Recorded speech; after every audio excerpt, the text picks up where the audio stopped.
Well, first of all, there's been a number of different people from different countries, academics and others, who have highlighted a whole range of different issues and shared a whole lot of ideas.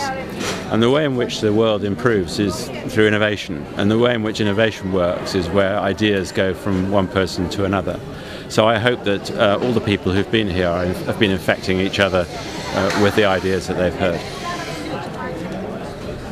We've been talking about global warming. How do you think global warming will impact on some of the rural communities that we've seen? Well, we went out to visit one particular rural community, and we travelled through a landscape which is already suffering from the combined effect of drought some years and too much monsoon rain in other years. It's leading to overgrazing and the loss of land, of topsoil being washed away. So there are obvious changes that are happening in the countryside as a result of India's temperature having increased by 0.4 degrees centigrade over the last 40 years. So you can imagine that over the next 40 years, when even the global warming built into the system will deliver 2.4% warming, India's countryside needs significant adaptation in order to continue to support the rural communities there.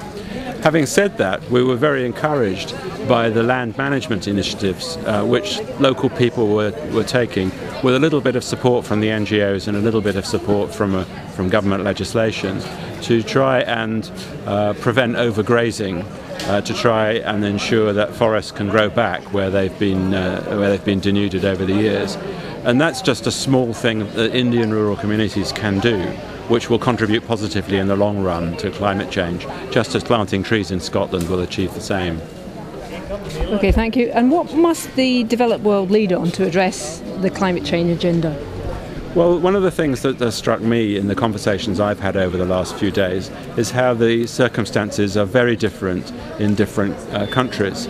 And there's a kind of an assumption that we look at the world from Scotland and think, here we are, we've got really good climate change legislation, we've got a really good climate change delivery bill.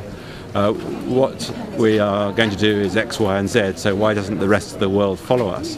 But of course every country has its own solutions. The outcome is the same. But what Scotland needs to do, in partnership with other countries all around the world, is to spread understanding of what the best initiatives are. So it really is a global challenge. We can't do this on our own, and we have to help each other and actually engage with other communities so that we can learn from each other.